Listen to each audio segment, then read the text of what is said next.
Bonjour et bienvenue. Je vais vous présenter OpenSpace 3D, une plateforme de développement de projets 3D temps réel, ouverte et libre.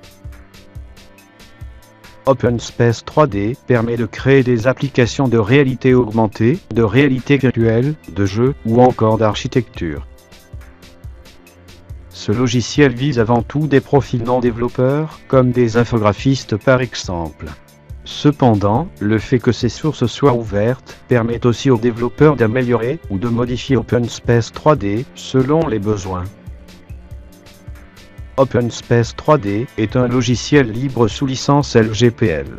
Le logiciel libre doit respecter les libertés de l'utilisateur au travers de 4 fondements. La liberté d'utiliser, de modifier, de redistribuer et de commercialiser l'application. Il existe différents logiciels libres vous permettant de réaliser une application 3D temps réel avec OpenSpace 3D, comme par exemple Blender pour la modélisation 3D, GIMP pour les réalisations 2D et les textures. OpenSpace 3D a été lancé en novembre 2009. Depuis, il a évolué et a été utilisé lors de plusieurs projets industriels, des projets étudiants ou encore par des doctorants dans le cadre de leur thèse. OpenSpace 3D utilise la technologie SCOL. Cette technologie est à l'origine des premiers mondes virtuels communautaires, tels que le deuxième monde de Canal+. SCOL fonctionne avec une machine virtuelle, comme Java, et permet de développer rapidement des extensions au langage. Elle supporte aujourd'hui un moteur 3D basé sur Ogre 3D, des interfaces telles que la Wiimote ou le Kinect de Microsoft. Vous trouverez des démos et des exemples dans le dossier Mes documents OpenSpace 3D. Un exemple de Serious Game, de visites virtuelles, de showroom virtuel et les scènes des tutoriaux vidéo. Les ressources doivent être placées dans le dossier Mes documents OpenSpace 3D. Les ressources graphiques sont composées de fichiers mesh, matériel, texture, shader, compositor, particules et scènes. OpenSpace 3D utilise le format Ogre 3D. Les exports pour les différents logiciels de modélisation 3D sont disponibles sur le wiki de Ogre 3D. SketchUp Exporter, Blender to Ogre, Easy-Ogre Exporter pour 3D Studio Max.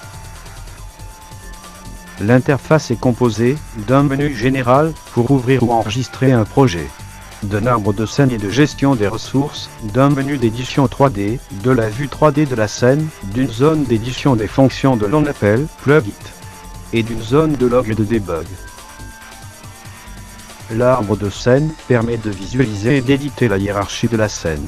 Il est composé d'un nœud scène qui donne accès aux paramètres de l'environnement, de la physique et des effets de rendu. De nœuds pour les groupes qui permettent de décomposer les ressources et les fonctions. De nœuds cinématiques pour regrouper et composer des séquences d'animation. Et des nœuds qui correspondent aux ressources graphiques. La partie édition 3D permet de déplacer ou dupliquer un objet, d'ajouter et de paramétrer les lumières et de définir les paramètres physiques. Dans OpenSpace 3D, l'édition des fonctionnalités consiste à lier des plugins entre eux. Ils sont disponibles par catégorie.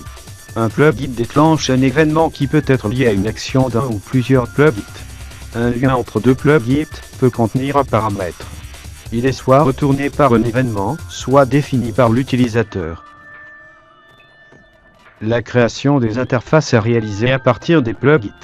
Chaque interface peut être appliquée en 2D ou sur un objet 3D. Vous avez par exemple le plugin Web Navigator, il vous permettra de créer des interfaces en langage HTML, ou de simplement afficher une page web. Le plugin Flash, qui permet de la même manière d'utiliser des contenus Flash. Et d'autres plus classiques comme le bouton. Un serveur Java, ainsi que les plugins associés, vous permettent de réaliser des applications réseau. Comme par exemple l'utilisation d'un chat, ou de simplement envoyer des informations d'une application à une autre. 2 plugins sont disponibles pour créer des applications de réalité augmentée. Le plugin Air Capture, qui permet d'afficher la caméra et de détecter les marqueurs.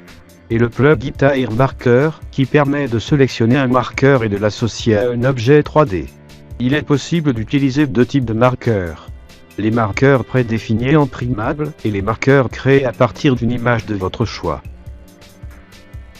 Il est aussi possible d'utiliser des interfaces homme-machine. Les plugins IHM sont disponibles dans la catégorie Input. Vous avez par exemple la Wiimote ou le Kinect de Microsoft, ainsi que d'autres IHM moins courantes, comme le capteur Cardiamonin, le Space.Fusion, ou encore n'importe quelle interface qui communique avec le port série, comme un Arduino.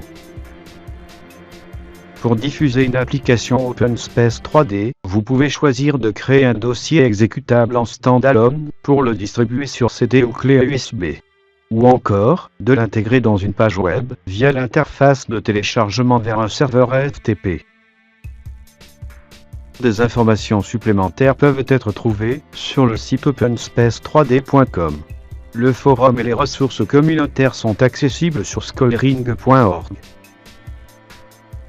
Des tutoriaux vidéo sont disponibles sur la chaîne youtube.com/openspace3d. Et les avancements ou rapports de bugs peuvent être trouvés sur le site redmine.scholering.org. Des packages additionnels comme le support du Kinect peuvent être trouvés dans la partie support et téléchargement du site OpenSpace 3D. Cette présentation est maintenant terminée. Rendez-vous sur www.openspace3d.com pour plus d'informations.